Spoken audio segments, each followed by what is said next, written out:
It's supposed to be an environment just for the students. There's no pressure. There's already enough pressure when you're a student giving your first talk to other students that having faculty there grilling you is, Good. Thanks for the clarity. All right.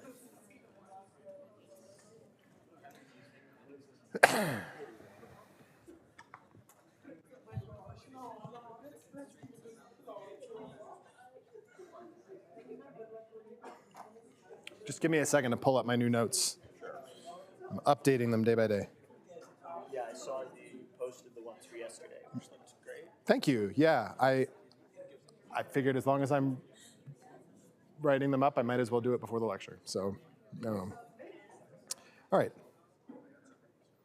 How do I do this? Nope, not like that. Perfect. Thank you.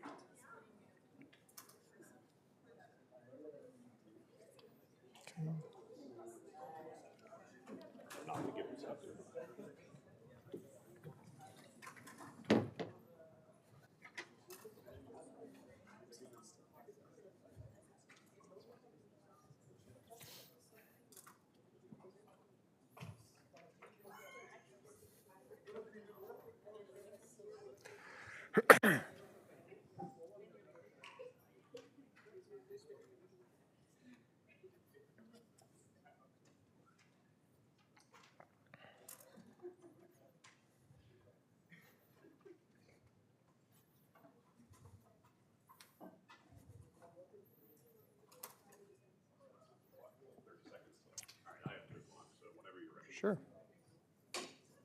Hello, everyone. Welcome back. I get the joy of giving you a lecture right during your post-lunch food coma, which some of you will have. And if any of you fall asleep, I'm going to ruthlessly call you out. Just kidding.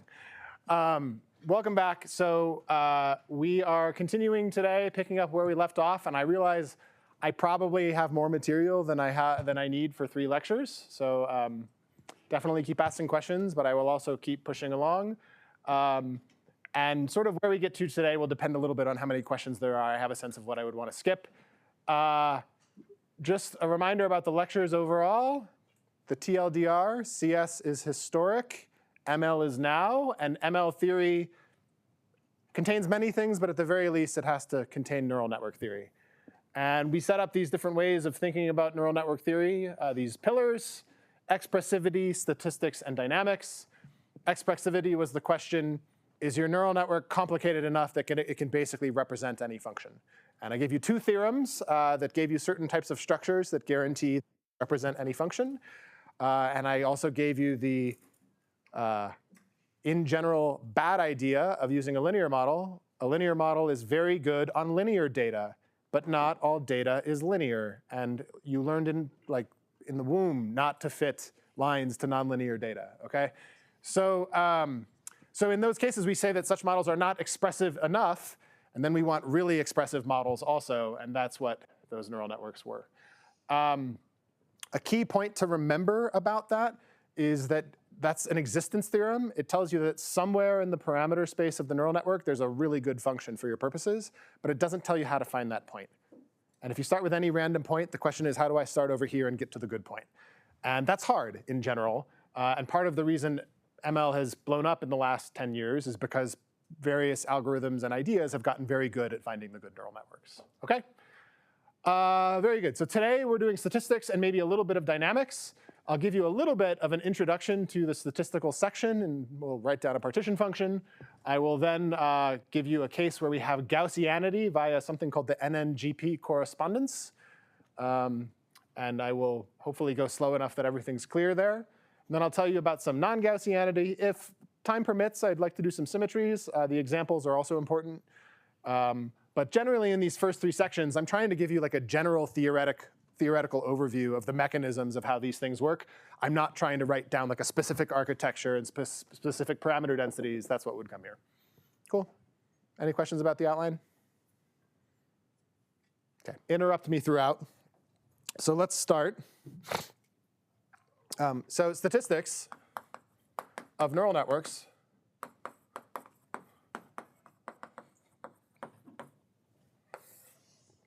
OK, So remember, first of all, that we have phi theta, our network,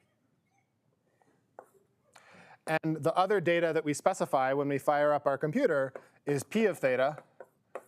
And at init, at initialization, when you start your computer, some particular value of theta is drawn from p of theta.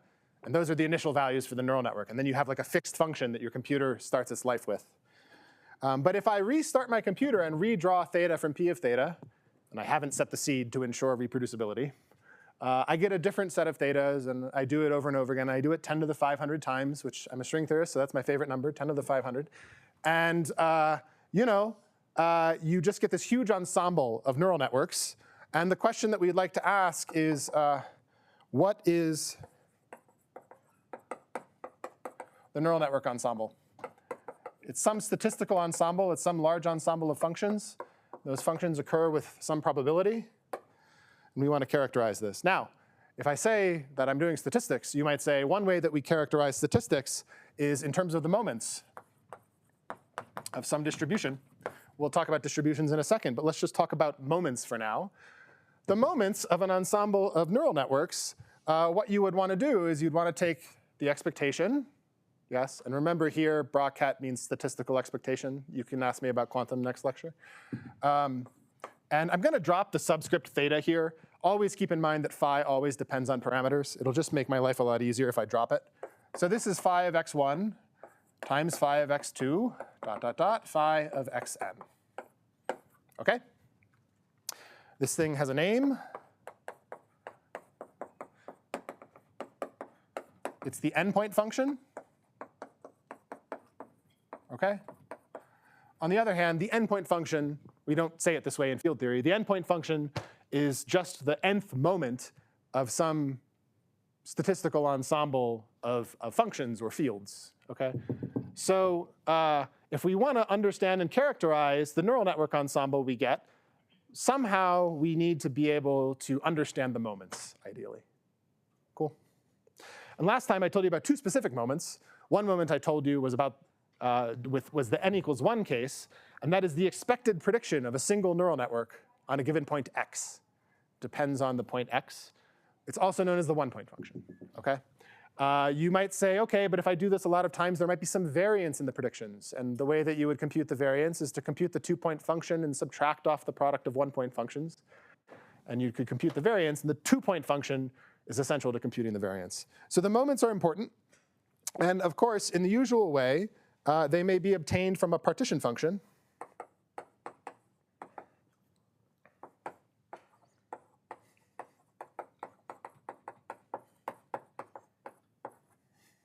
Where I get the moments by doing J derivatives.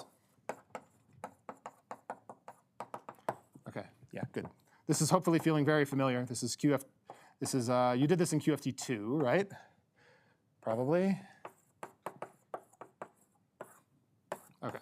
Now, if you haven't seen this in a little while, it's simple. You just hit this thing with d by dj's. The d by dj's come inside the expectation value, pull down the phi's, and then you set j to 0 so that j is not in the game anymore, and you just exactly reproduce this.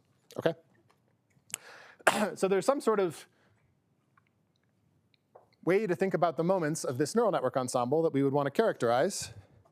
And in particular, I would like to have, I've remained agnostic about this way of doing it now. What is this expectation value? But I'd like to tell you one way to think of the partition function. And it's the way that we did last time, which is to say what that expectation means is to integrate over all the parameters and integrate it against the density. OK.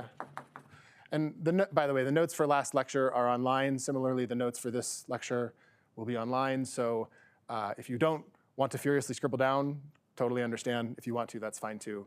But just a reminder that there's going to be some equations, and you don't necessarily need to copy them all furiously. OK. So this is one expression for the partition function. And if I take this expression for the partition function, and I d by dj this thing, and I set j to 0, I have a particular expression for the moments of the neural network ensemble that compute the expectation by integrating against the density on parameters. And so this is very natural. But this is not how Okay, so the neural networks are functions. I have some ensemble of functions. This is not normally how you think about partition functions associated to ensembles of functions. The way you normally do it in QFT is the Feynman path integral. Okay. And in this case, z of j is equal to integral over d phi that mathematicians will give us a hard time about. E to the minus s of phi, e to the integral d dx, j of x phi of x. Okay? Very good. So note that in this way of doing it here, it's nice sometimes to remain agnostic as long as you can. And I remained agnostic about how to compute that expectation value. But here I have two natural ways to do it. And this is the way that the neural network always gives you. You can always just write things down this way, because the defining data that the neural network begins its life with is the architecture, the functional form, together with the density that you draw the parameters from at initialization. Okay? So this is always in the game. But this is how we like to think about things. You've never thought about it this way. I mean, unless you follow the ML theory work, you've never thought about it this way. So this is how we like to think about it. And so there's this other question that you might ask, which is, no, I'm going to write this here, because I'm almost on to the next section. What is the S of phi? What is the action associated to this other way of defining the neural network data, P of theta? Can I come up with an action-based description of the statistics of the neural network? This is one of the questions that we'll start to answer. It's not the only question, because I emphasize that the action is only one way to think about this. This is always present, and sometimes it's just really convenient to do computations here in this way of computing the expectation, even if you don't know what the action is. And I would also remind you, not all field theories are Lagrangian. There is more to field theories. Lagrangians are great, but not all field theories are Lagrangian. And you talk to people in the community, so many people are working on formal field theory these days. Julio last week would tell you, we're just going to study amplitudes in a very deep way, and we're going to take unitarity and so forth very seriously. And he probably didn't write down a single Lagrangian? Yeah? OK. CFT people, OPE expansions, the scaling dimensions, and so forth. The action is great, but it is not the end-all, be-all. So we can always live our neural network life here, and sometimes we can ask this question. And I would point out that I will box this question off. And now I will draw arrows between these things. And I will use a word for this. And a decent word for this is duality. So if you can answer this question, what it means is that you have two different descriptions of the statistics of the neural network. Okay? So this is a parameter space description, and this is a function space description. It's the normal Feynman path integral. Sometimes you have both of them, if you can answer this question. And then you have two different duality frames in which to study the theory. OK? Cool. Any questions? That's the end of the intro to the statistics section. Yes? Just to make sure, the expectation value is from the distribution of the initialized parameters. There's no randomization in the stochastic gradient descent batching and all this. So I am imagining that this P of theta is in it. But suppose that you trained your ensemble of neural networks all for 1,000 epochs. Well, then in principle, you could estimate and reconstruct what P of theta is at time t equals 1,000 epochs. And you could run this. There's nothing in this story that says that you can't think of this as depending on time if you could access what the time-dependent distribution was. I am living right now at initialization, but this whole description goes through at all training times. Oh. Anyone else? Yeah? So for the second half of the is this over all functions, or are all functions accessible by the finite parameterization of the Good. That is good. Yes. Thank you for reminding me. The question is this over all functions, or is this over the functions accessible here?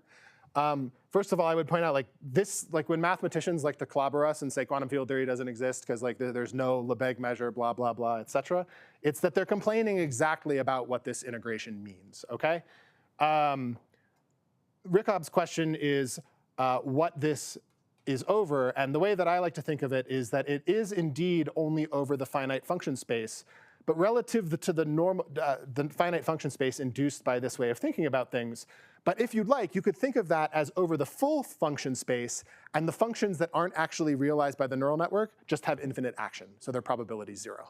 So you can think of it either way, but that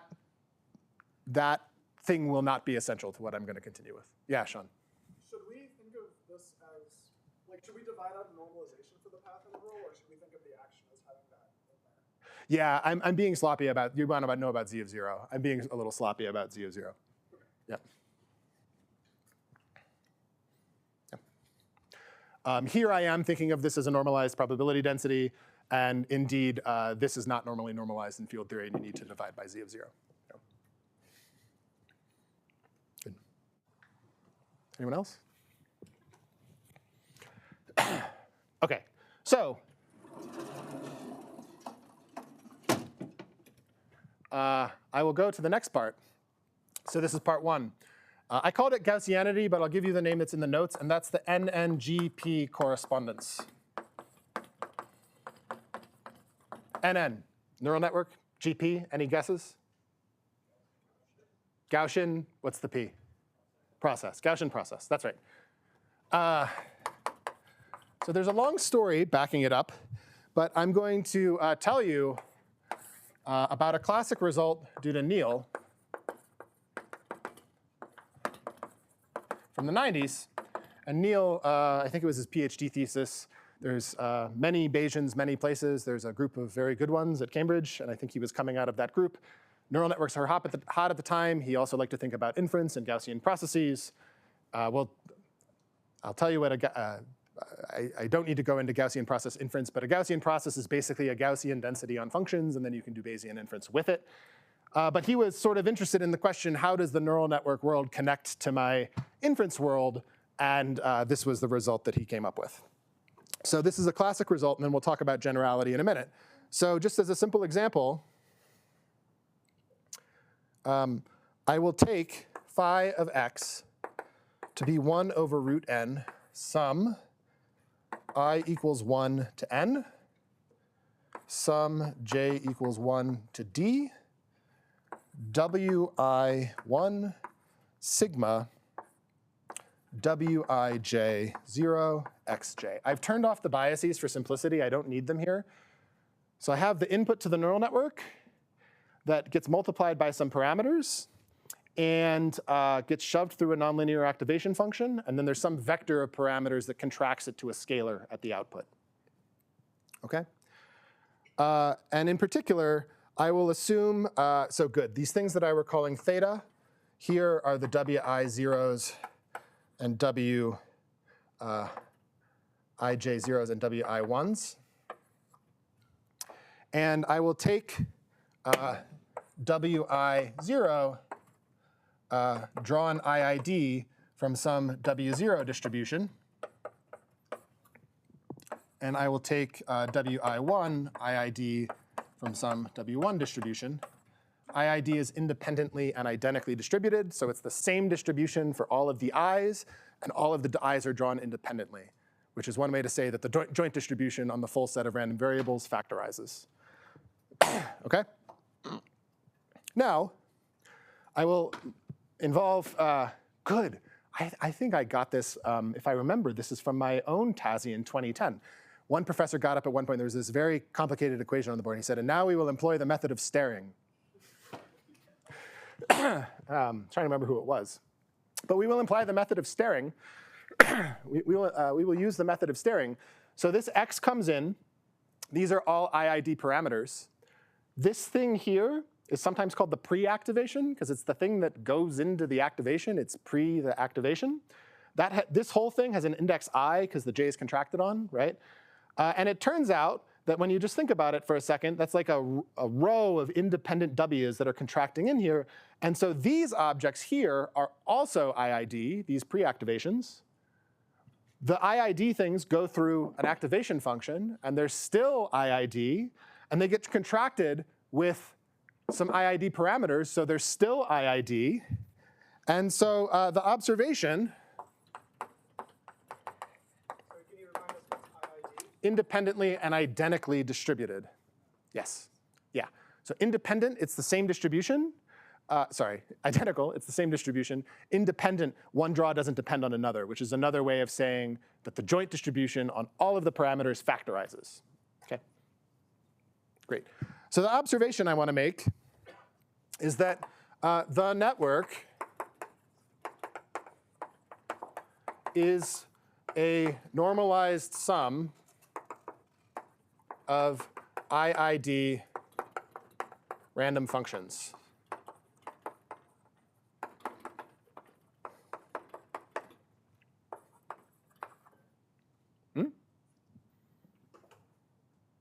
Someone want to give the lecture from here? Yes. Speak up, speak up. Sorry, what, speak up and yeah. Good, there's a double sum because there's two sets of things to sum over. D is the input dimension of the neural network. Good, here's where I should draw you a picture, right? The picture is like this. So I have some sort of D-dimensional input. This thing lives in RD, and they're living on these nodes, and then I have this complicated set of layers. You know, I do this drawing thing here. And I have this thing, and this lives in Rn. And then I have these parameters that all contract me to something in R. So the network sort of graphically looks like this thing. This n parameter is the width, and D is the input dimension. And in general, they're different. So the network is a sum, okay, like ignore the functions part. The network is a normalized sum of IID random variables. How's it distributed? Everyone's quiet. Yes, yes. This is. I think maybe you already mentioned what's the nature of the sigma function in this case? Yeah, sigma is a function that you choose. It's something called a nonlinear activation function. Sure, but Does it what? does it have any special properties in this case? Right? In this case, it doesn't. It's just the same sigma for all the activations coming in. That's what I need. There will be a certain point at which I'll need some finiteness properties, but it's not essential. You can choose many different sigmas and still run the whole same story. Yeah.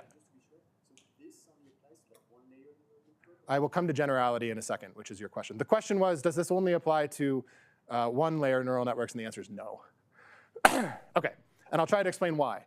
But here, one of you said it. This is Gaussian, that the network is drawn from a Gaussian distribution by the central limit theorem. And in my notes, I have a very concise derivation of the central limit theorem. But I think in the interest of time, I won't go through it. The central limit theorem says that if you take a sum of normalized IID random variables, the normalized sum in the limit that n goes to infinity, I'm sorry, this is crucial. In the limit that n goes to infinity, it's Gaussian distributed. OK, good. So the NNGP correspondence is the following. It's basically what I just wrote. That in the limit that n goes to infinity, the neural network as a function is drawn from some Gaussian density on functions, n is for normal, with some mean function, mu of x, and some covariance called the kernel. OK. So this is the mean. This is the kernel, or covariance. Good. In our language, this is G1. And in our language, this is the connected two-point function. OK, so this is a nice little result. And good. Very good. So Sure. we have one variable x on the left, two x and y on the right. Are those both x? No, this is x and y. I really should just write this phi. It's not the output. This function is drawn from a Gaussian density on functions. The mean only depends on one variable because it's a one-point function. And the kernel is a connected two-point function, so it depends on two variables. Yeah, sorry for the confusion. It's just a notation thing. Good. I will make it bigger. So that's mean, kernel, and covariance, G1, G2C. Good. Yes? What's G2C? So what does the C do? What did you say? Good. Yeah, so it's the connected two-point function. You're used to thinking of connected four-point functions. But so the connected two-point function is G2 of xy minus G1 of x, G1 of y. Okay, so you subtract off the, in statistics, it's the covariance, but we're subtracting off the product of the one-point expectations. Yeah. I guess I can move this up a little bit, make my life easier. Okay. Physics words, someone want to help me? Some of you follow this story, so you don't give the answer. What is a Gaussian process in physics? Huh? Good. So this is a free field theory. And in particular, it's a generalized free field theory. Okay. And it's a scalar in this case. Okay? What is the word generalized? Generalized means, I'll write the action in a second, but basically it means that this expectation doesn't have to be 0, and this kernel that's basically a two-point function does not have to be a Feynman propagator in any way, shape, or form. So the most general Gaussian scalar theory that you could write down would be an action that has two phis in it, and it could be phi of x and phi of y, double integral over x and y with some operator between them that's doing some differential thing. And it a priori doesn't have to do anything with the normal free scalar in quantum field theory. Instead, it's the special thing about the theory is that it's Gaussian.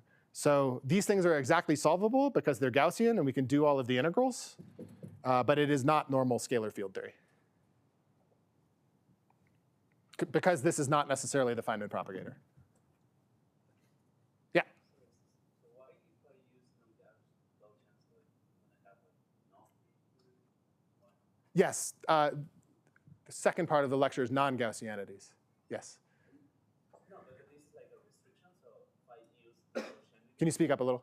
Yes. So if I use restrictions like, oh, if I use non-Gaussianities, that means that I'm breaking the free. Absolutely. Yeah, good. Oh, good. So yeah, maybe this isn't a way that the question is, does that mean that non-Gaussianity has something to do with non-free theories or interacting theories? And the answer is absolutely yes. So if you just think of your favorite case, take normal scalar field theory and add a lambda phi 4 deformation to the action. That lambda phi 4 breaks Gaussianity. Yeah. It is not a Gaussian distribution on functions anymore. Think of the action, e to the minus s, and then there's a phi box plus m squared phi. That whole thing is Gaussian.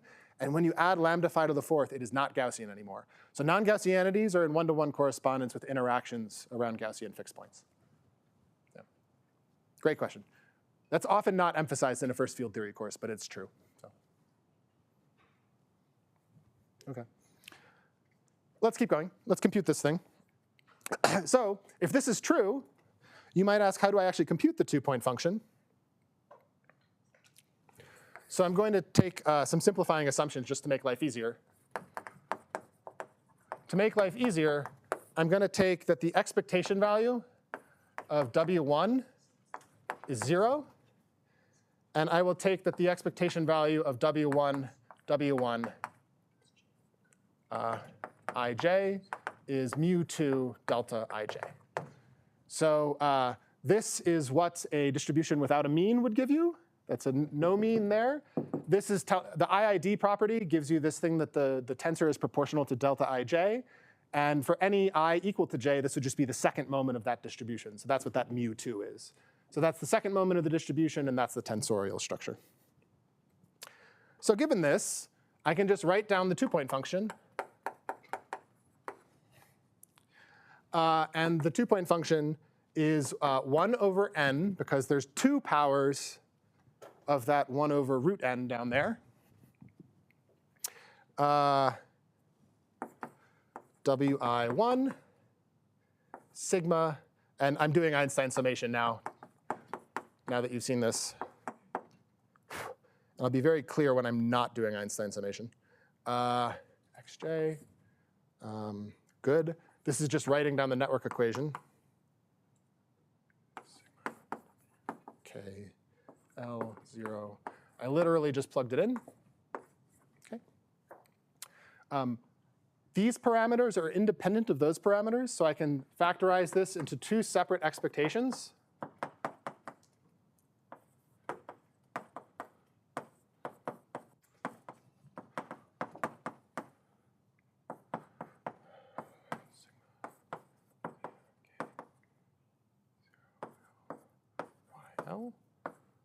Okay.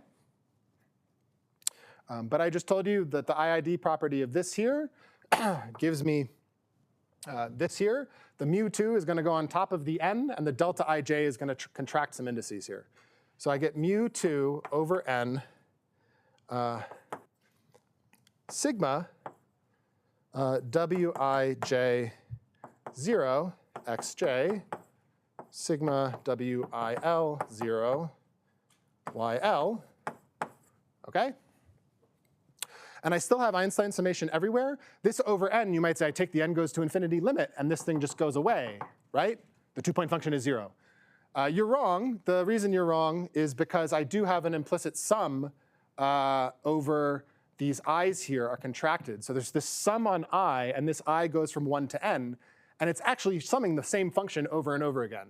So this is no sum on I. Mu2 over n, no, that's the point, is the n copies in the sum here, get rid of that n, and I get mu2 expectation sigma wij 0, xj sigma wil 0. And this looks like I just did a decent amount of work, and I just want to point out that this thing is order n to the 0, so it does not diverge as I take the n goes to infinity limit. And that was because I chose this clever normalization out here. So if you choose that normalization differently, this thing will just go to 0 or blow up. You don't want either? Well, we can talk about that in a lecture. So this is order n to the 0. And remember that this thing here, this expectation, you can always think of in parameter space.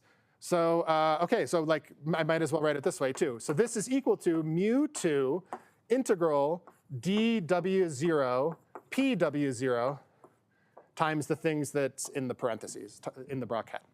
So that's just some finite integral, and you can ask, can I do that integral? Sometimes you can evaluate it analytically, and you know the exact 2-point function. Okay? Other times, you might not know how to do this integral, but you might say, I know how to sample from this distribution, and then you can estimate this 2-point function via Monte Carlo. Okay? But the point is that because of this parameter space description, I have control over the 2-point function. I forgot to say the 1-point function is 0 because this output weight has mean 0. You can convince yourself of that. And so I have an expression for the object that controls all of the statistics of this ensemble of neural networks. Cool. From there, let's see what I need to do. I made a Monte Carlo comment there, and it's not crucial. Let me just finish the punchline, and then I'll take questions on this. So the point is that in this case, the limit, in the limit that n goes to infinity, this neural network is drawn from a Gaussian process with mean 0, 1-point function, and g2 of xy given by that expression that you can actually compute in some examples. And in particular, if you know the 2-point function, the action has the inverse 2-point function in it. And so the action associated with this thing is integral ddx. Here's the answer to Oliver's question. This is what's generalized about it. I have ddx ddy, phi of x, g2 of xy inverse, phi of y. And in particular, the definition of the inverse here is a little different than in normal field theory because I have a double integral. G2 of xy inverse, G2 of yz. Yz is equal to a delta function, x minus c. And so in this case, whether I do this via Monte Carlo or I compute it exactly, I gain knowledge of the 2-point function, and I can figure out the action associated to this neural network ensemble. And then I have these two descriptions. Because in this case I now know the action, I can live my life here, which is how I did the computation in the first place. But because I figured out what the 2-point function was, I can reverse engineer what the action is and be very happy. And I have 2 different duality frames for describing this theory. Okay, so feels very field theoretic, but I'm talking about neural networks. Any questions? I'll get to generality in a second. Yeah. Could you, maybe you will say that later, but why would this duality be useful, either for machine learning or for field theory? Why would it be Useful. good? For machine learning, it tells you that there's this connection between something the Bayesians do, which is Gaussian process Bayesian inference, and neural network theory. So it, in some sense, it just gives you a theoretical understanding of what's happening, which if you were trying to come up with mechanistic models of why the machine learning model might work, understanding the statistics is important. For physics, which is not these lectures are called Physics4ML, not ML for physics. When I think about this story in the physics direction, the basic story is that this data, phi and p, down at the far end of this board here, is just different data that specifies a field theory. And so it's just a different way to do field theory. So all of the things you might normally care about in field theory, you can try to do there. But that's not the subject of these lectures. So yes, in principle, the goal of this is to like kind of find the landscape of a modelized space. For example, thinking like the string theory. Oh, I'm not thinking about this in a string theory context at all. When I do this for physics, I'm just thinking of it as a different way to do field theory, even a different way to define a field theory. I do have a student trying to do a little bit of string theory this way, but that's a different story. I would say that in the ML direction, I hope I set up just at the beginning to say that neural networks are so central in machine learning that we should understand them if we're going to make progress theoretically. And there's this trifecta of things that we have to consider. The statistics, because there's really an ensemble of networks, the dynamics of the statistics as the whole thing evolves, and the expressivity, how powerful is the neural network. So this is in my brain how I organize thinking about neural network theory. And indeed, in this particular case, it so happens that the neural network theory is a Gaussian density on functions, which lets us really think of how to do this. Yeah. Yes? Maybe a naive question. Can you couple it with a function? Yes, that paper is coming out in a month or 2. Yeah. I got scooped. Yeah. Yes. I'm sorry. It seems like you thought about it so hard for so long. Yeah. Yes, Arindam. You said that in general, G2 would lead to a non-local action, right? In general, it will, yeah. But in some cases, the PFDs can also have non-local action, which can be expanded. Examples where G2 looks like an EFD? Yes, for instance, I know how to get phi-4 theory this way. That's really in the for physics. Good. The question is, this thing looks non-local. Is there some sort of local expansion of the non-local thing? I have not thought about that too much, but I have cases where I know how to get local interactions. And in particular, I know how to get phi-4 theory bang on.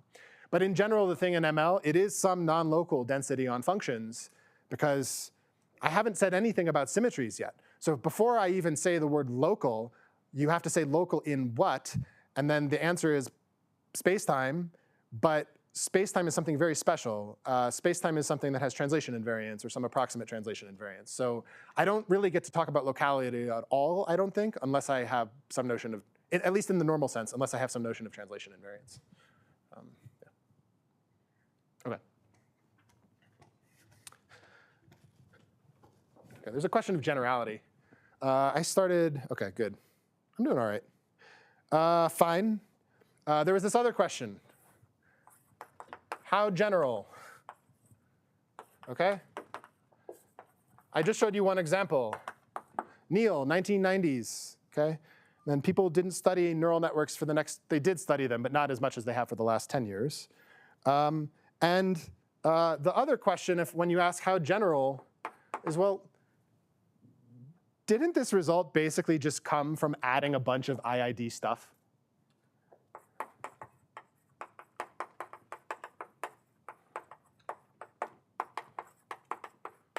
It's IID plus CLT. And so in particular, when you realize in this example what's really under the hood, it's just the central limit theorem, then any architecture that adds a bunch of stuff and has that stuff be IID, the sum of the stuff, if it's normalized, is going to be Gaussian by the central limit theorem. And so there were a great sequence of works from like 2015 to 2020 or so that said, I love this architecture. Is there a Gaussian process limit? Yes. I love this other architecture. Is there a Gaussian process limit? Yes. And my friend Greg Yang has some great work. He has this very developed formalism that he calls tensor programs for trying to put this all in a very formal framework. I think at the end of the day, so what he's doing is true, but at the punchline level, it's all just the central limit theorem. And so I should give you other examples. And in the notes, you can take a look at his paper, because there's like literally dozens of examples where it's known now. But to give you famous cases, a deep, fully connected network, or also known as a multi-layer perceptron, is a Gaussian process in the n goes to infinity limit, where n is the width of the network. Image processing. People don't generally use deep networks. They use convolutional networks. Did Christoph talk about them last week? Yes? OK, there are these networks that like pass filters over things. And so it can like detect that, hey, that's an eye, because this little local filter detects it. So convolutional neural networks are. And there, this parameter n that is the central limit theorem parameter is the number of channels. I told you yesterday about attention is all you need, which is this famous paper from 2017 that is the backbone of the thing that became all the large language models and GPT and so forth. It's called an attention network. There, n is the number of heads, and so on and so forth.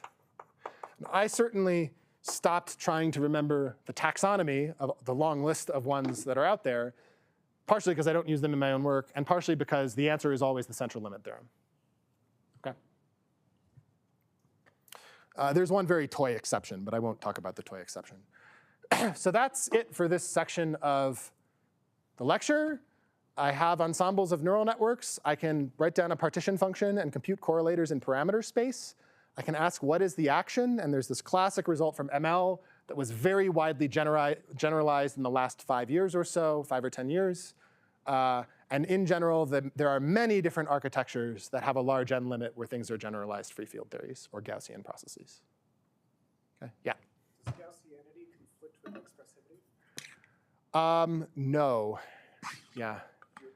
The question is, does Gaussianity conflict with expressivity? I don't think that there's a fundamental reason that it does. If Gaussianity is also coupled with a lack of, good, I should say that.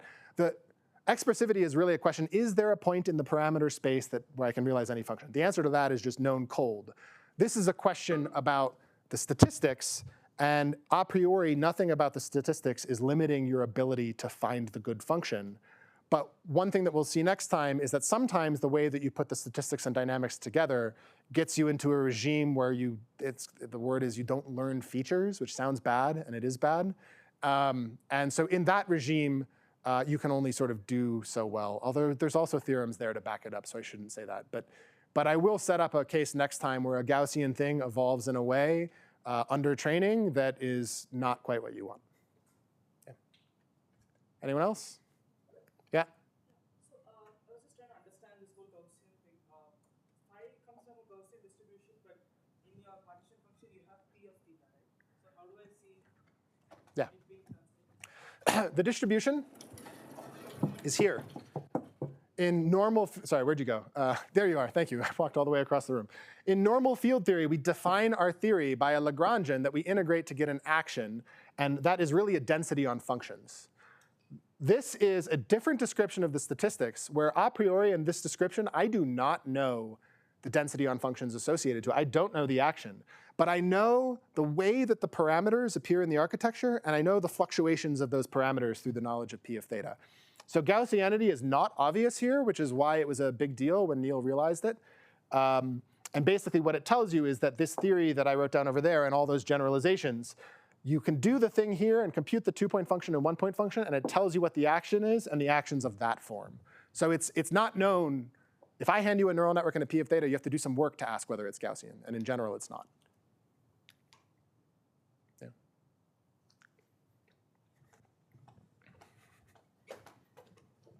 Other questions? It's important to do completely on the space, right? You could try doing things in Lorentzian. That's not normally how people in ML do it. They have things in RD, not in RD plus 1 comma 1, or RD minus 1 comma 1. Indeed, in Lorentzian, there can be funny things that happen with convergence of correlators.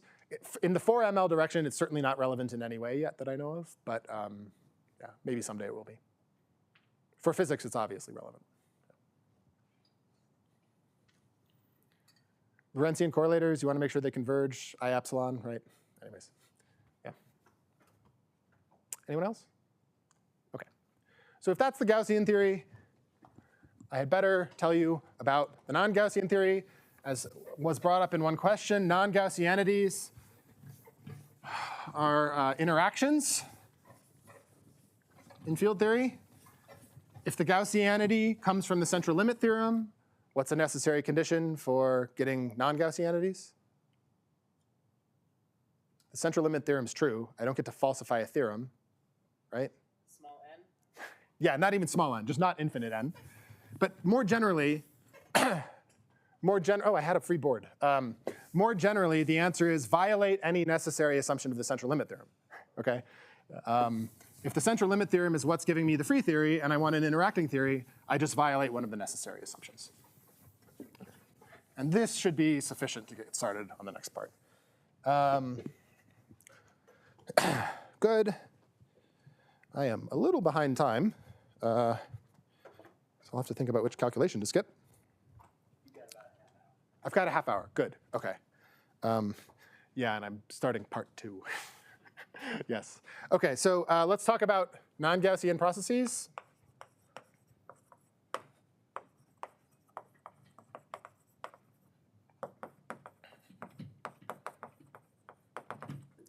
OK, and so the logic I already gave you is if CLT implies GP, then not GP implies not CLT, which of course does not mean the theorem is false. It means that you violate an assumption.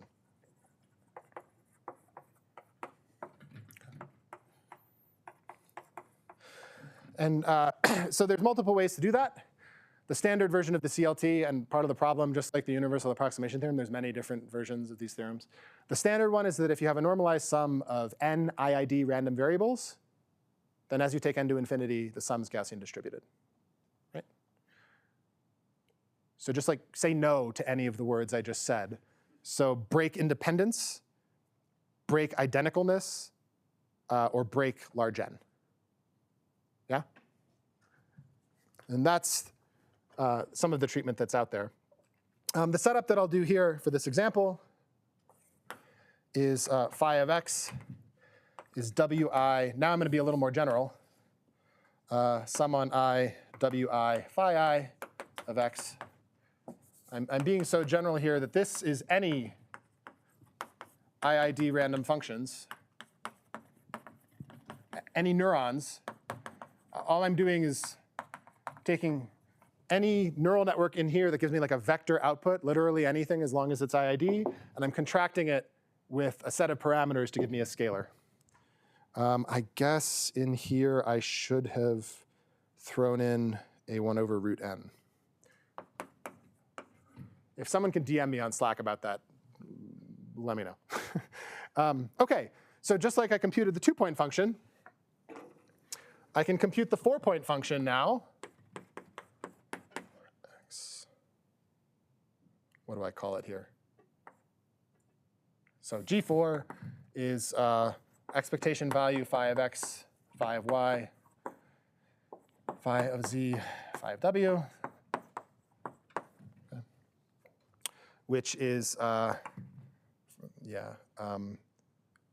sum on IJKL. For some reason, I'm not using Einstein summation here. I'll try to be a little more consistent in the notes.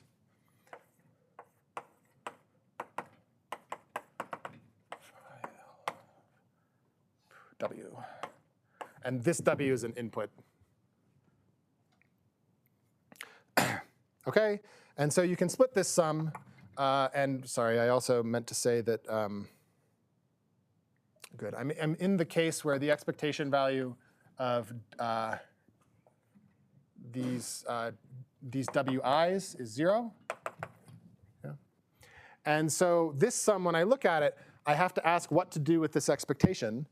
The odd point functions are all 0, so this thing splits into products of 2-point functions and also an overall 4-point function according to a sum on I, wi to the 4, times this phi's business, the same phi's that are in there. No, not the same phi's, because it's all I.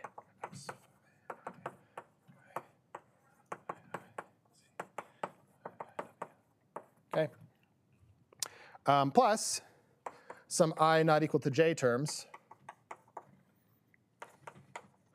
I'm giving you some details. I'm hoping that you can not necessarily, I hope you can follow all of them. But if you can't, I hope you can see that this is a relatively straightforward calculation.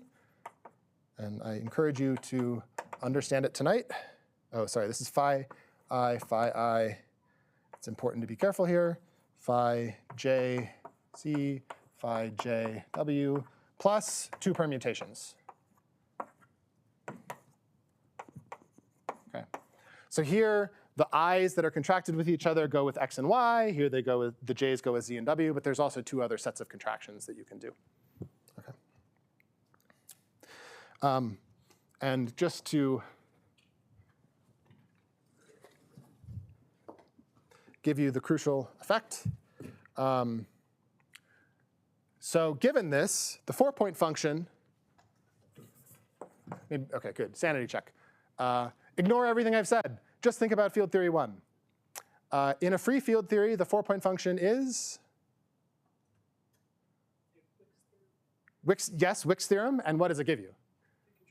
The contractions, and it's basically a product of 2-point functions. And then you do lambda phi 4, and you bring down the lambda, and you're doing the contractions, and they all go through the point in spacetime. But 4-point functions still exist in Gaussian theories. It's connected 4-point functions that don't exist in Gaussian theories. Okay? So this is the 4-point function. I gave you a calculation down there. The 2-point function calculation that I did down there has a very similar version here. And what you want is the connected 4-point function, which, in case you've forgotten, the connected 4-point function is g4 of x, y, z, w minus, on this side, g2 of x, y, g2 of zw, plus perms. Okay? So I take the 4-point function and I subtract off appropriate products of 2-point functions, and I get the connected 4-point function. And so when you take this, I'm not going to show it in real time. This is a really good exercise.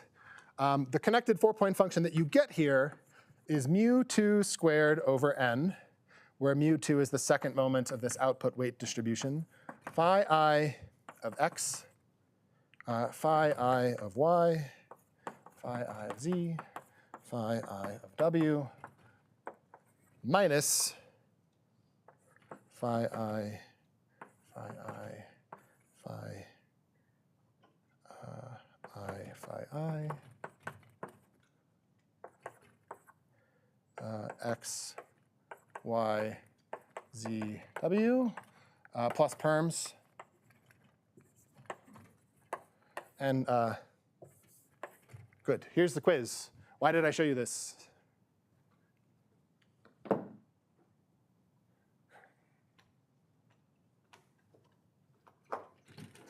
What's the point?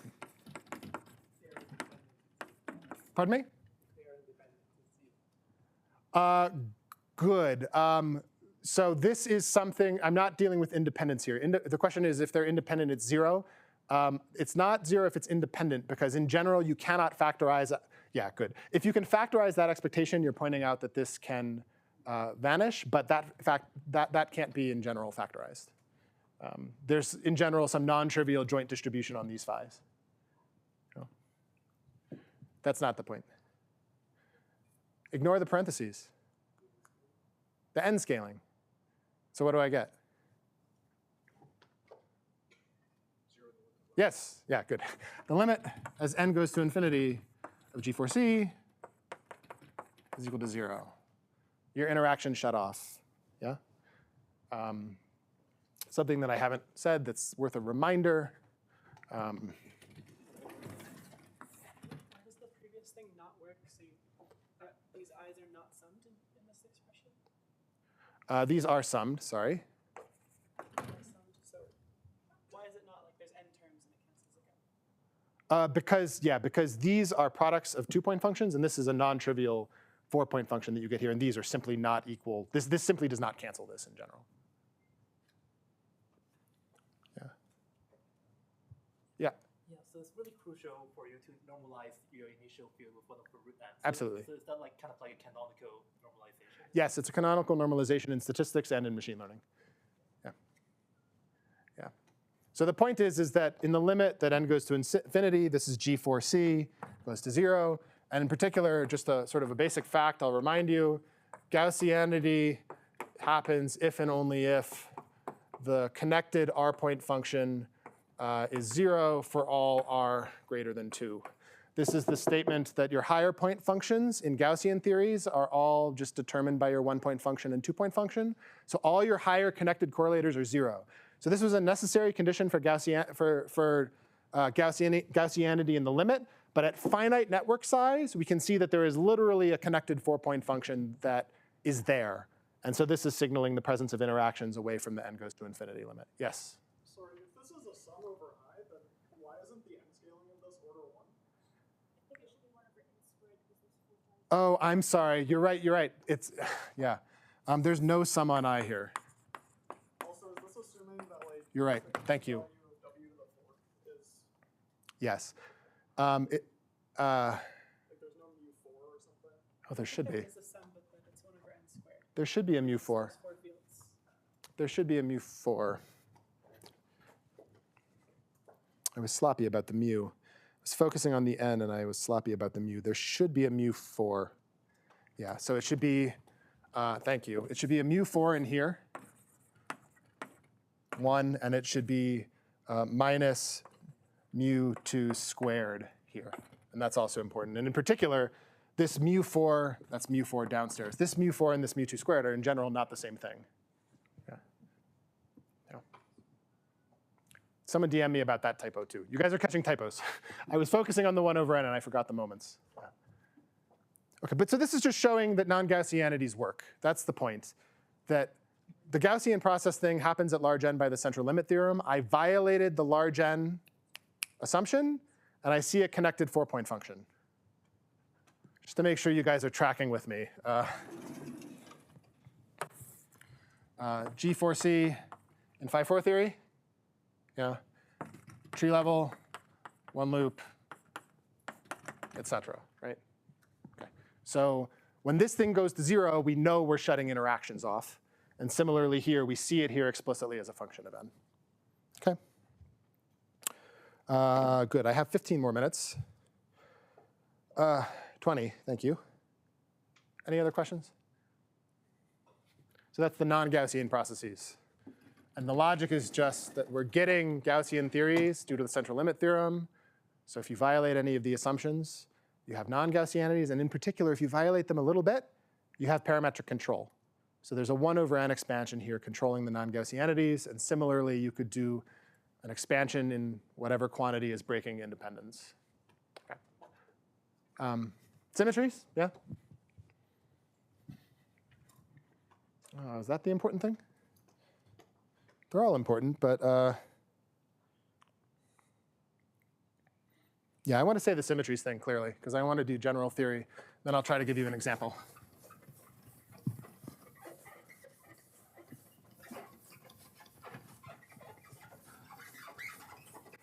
I will skip the part about equivariant networks that are in my notes and go to properties of the ensemble, symmetries of the ensemble. And then we'll do some examples.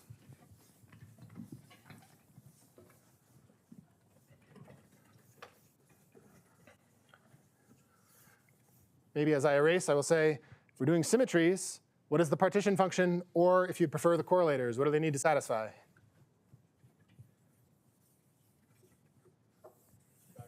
Invariant, yes.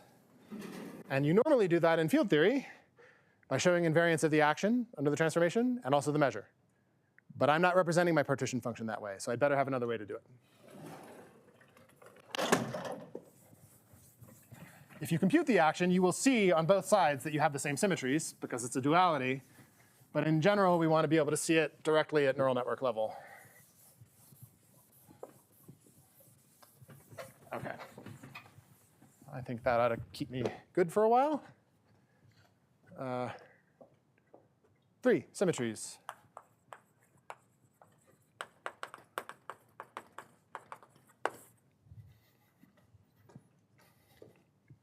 Okay. We sort of got to it already. So we're going to do some symmetries. So I'm going to have phi goes to phi sub g for all g in some group capital G. Okay. And the way that we're going to do this is that we're going to have, we're going to need that the partition function is invariant for all g. And in particular, at the level of expectations, this is the statement that e to the integral d dx j of x phi g is equal to the integral e to the integral d dx phi of x j of x. For some reason, I wrote them in the opposite order. And you can do that in the path integral, but we're going to do it in parameter space. And what we're going to have in this way of expressing things is we're going to do this in the neural network parameter space partition function.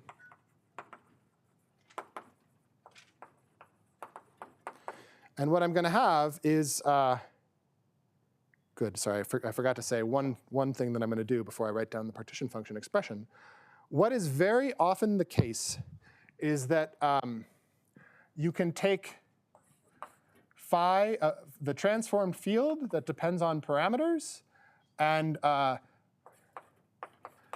think of it instead as a field where the parameters themselves are transformed.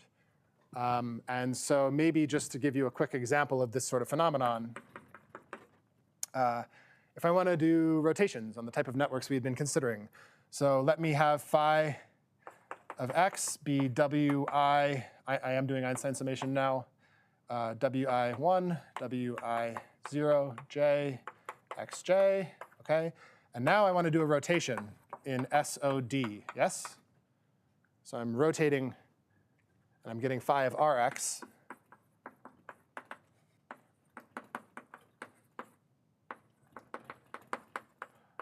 R, J, K, X, K, yes? Look good? And I'm just pointing out that if you prefer, you can think of this as defining R prime. Sorry, defining W0 prime, rather. So I will now write this as W1 sigma Wij0 prime xj. So instead of thinking of this R acting on this, I'm just absorbing it into a redefinition of the parameters. And this sort of thing can be done very, very, very regularly. And then in particular, the question of symmetries is if d theta of g, p theta g, e to the integral d dx phi theta of x is equal to integral d theta p of theta e to the integral d dx phi theta of x.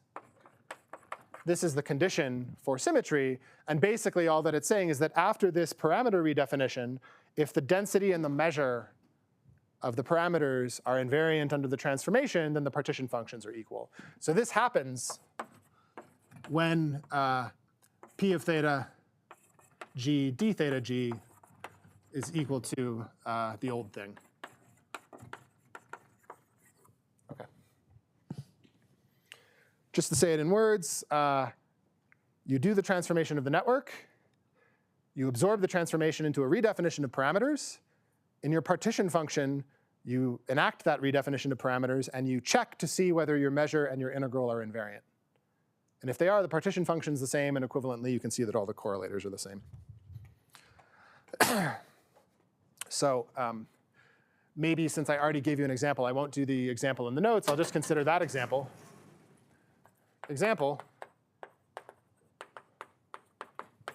This one over here on the left-hand side. So in this case, if I do this, all I need is a density that's rotationally invariant.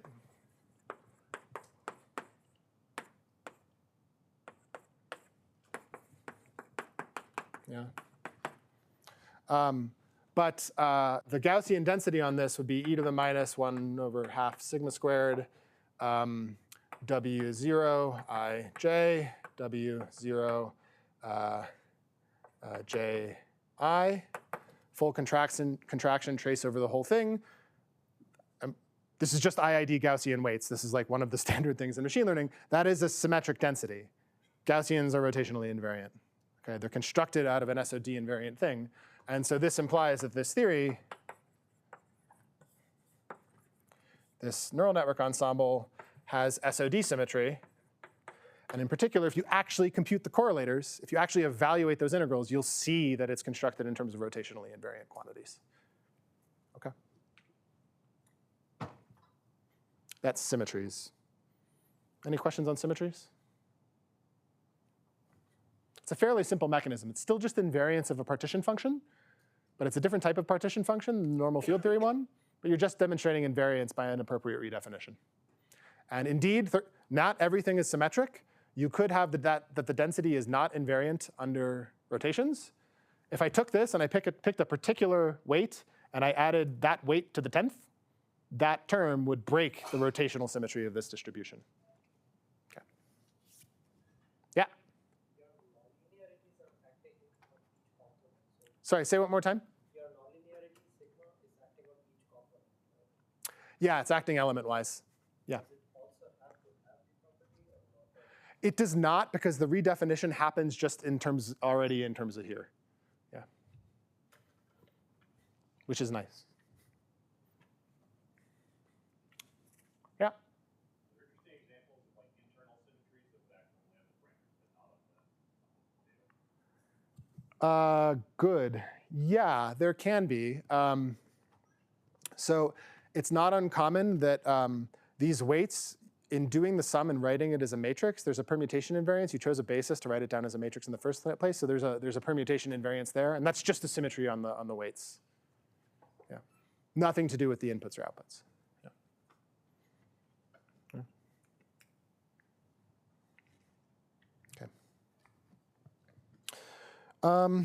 Okay. I'm worried I simply do not have enough time for what I want to get through. But you probably want to see some examples. Okay.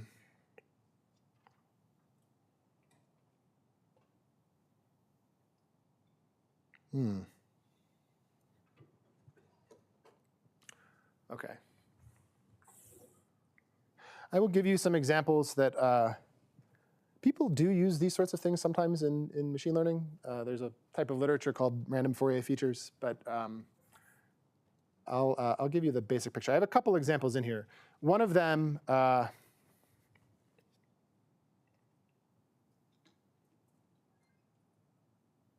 give you a couple of examples. OK, so this is just the examples section now, part 4. And just to give you one example, you can compute. I'm not going to write down all the expressions. You can take a case, for example, where you have phi of x is equal to wi 1 exp wij 0 xj plus bi 0. So it's some exponential activation. There is a special normalization factor here, and it has a point. I encourage you, just pay attention now. Don't write these down. Over d x squared. OK. Where the distributions here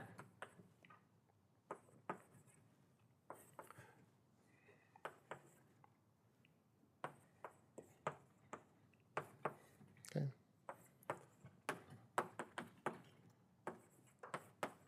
So there's some normalized Gaussians that I'm drawing these from.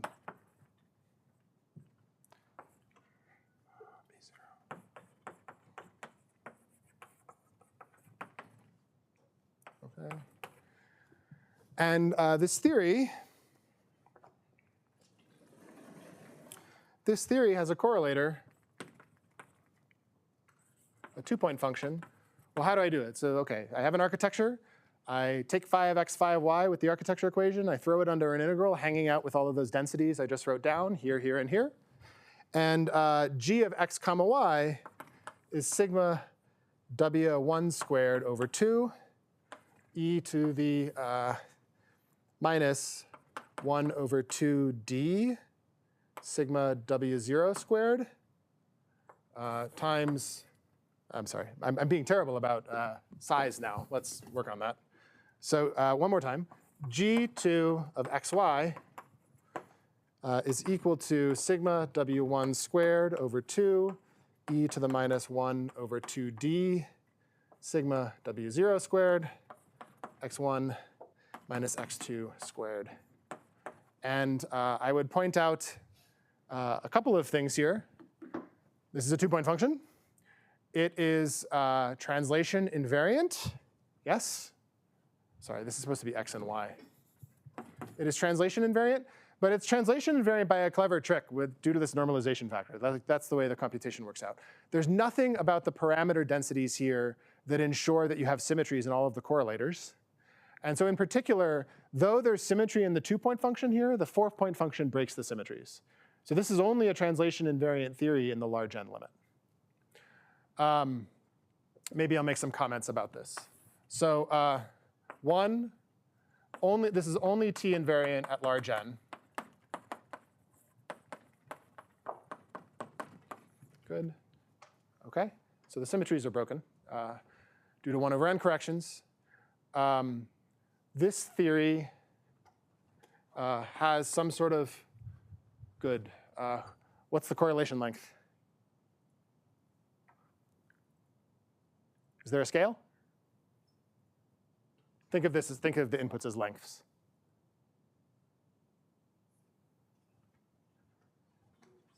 Huh?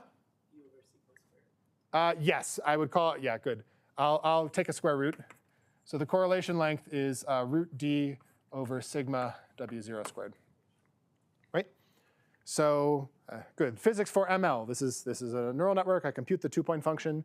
It is not a scale invariant theory. I see that there is a scale associated to the input, and it's set by some of these hyperparameters in the distribution. So this is the typical length scale of the correlations. Maybe since we're physicists, I will say, is this an interesting physical theory? If I were to, like it's translational invariant, we love translation invariant things. Does anyone want to complain about this theory? What if I took the Fourier transform?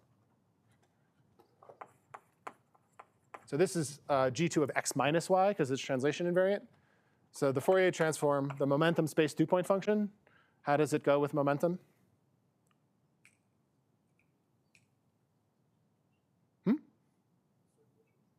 Yeah, Gaussian. So it goes like e to the minus p squared. Yeah? So this is a Euclidean theory in a neural network setting. There's some correlation length. And in machine learning, we might want to know about things like correlation lengths. But there's a two-point function here. And you could say, could I use this for physics? You could use this for some theories of physics. But in particular, this power spectrum, there's something called reflection positivity. This is not a reflection positive momentum space two-point function. What that means is that this is not the continuation of a unitary quantum field theory. This cannot be a good two-point function in Lorentzian because the fall off of the two-point function is too fast in momentum. It goes faster than 1 over p squared. And we know that those things can't be unitary. OK? So I tried to put some physics words on this example. And I'm good. I guess I have 5 more minutes. Any questions on this example? Yeah. So I noticed the correlation length becomes large as d becomes large. Yep. Can I think of some kind of phase transition happening here? Good. In the large d limit, something could happen, and indeed the correlation length would diverge, and you would start to ask whether you're approaching a conformal point or something like that. You could. I haven't tried to think about it that way, but that is the natural thing to do. There are hyperparameters that you can tune. Normally, you don't change your data dimension, but what you could do is change your variance here. And as the variance of this output weight is going to 0, the correlation length is going to infinity. And in particular, that density is becoming a delta function. Yeah. So in some sense, the scale, if you'd like, of this two-point function is coming from the fact that the output weights have some variance to them, and that correlation length goes to infinity as the variance goes to 0. Yeah. This is a kind of a field theoretic way to talk about ML, right?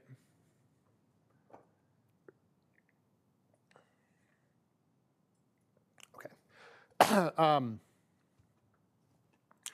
someone that likes to end on time. What I'll tell you is that one of the things that is in the notes is some more examples. And in particular, there's a construction where there's an input layer that you can construct that generates fully Euclidean invariant correlators, which is the Euclidean space version of Poincare symmetry. Okay, so it's rotations and translations. And in particular, if you take that layer and you take any neural network and append it to that input layer that's fully Euclidean invariant, no matter what you do, as long as you don't reuse the parameters, you get something that's Euclidean invariant. And so in the notes, there's two different cases that built on that. There's a general theory of that. One of them is a construction of the free scalar theory with G2 of p is 1 over p squared plus m squared, like actual normal free scalar field theory. Okay, so that's in there. But there's also another construction that has this type of behavior. And it's an interesting case because those two theories, two different architectures, in the large n limit have exactly the same two-point function. So they're dual at large n, but the other theory that I didn't write down, in fact, has translation invariance by construction in all of the correlators. And so they're not the same theory at finite n. So in the notes, what's there is one, the free scalar, like the normal one from QFT1 in Euclidean signature. And there's an example of large n duality. Two architectures that have the same Gaussian process limit, but differ in the sense that their correlation functions differ at finite n. And it's not quite like Seiberg duality, because Seiberg duality is about flowing to the IR. But we're very used to this idea in physics, because of Seiberg duality, that you can have two theories that are the same in a limit, even if they're not the same in the UV. I have two theories that are the same at large n, even though they're different at finite n. Okay, so the examples in the notes are there to give you a sense that the statistics matter, and that many of the ideas that we have from field theory, we can recycle correlation lengths, how fast the power spectrum falls off, symmetries, et cetera. These actually arise in certain machine learning contexts. Okay, and next time we'll talk about dynamics. Any questions?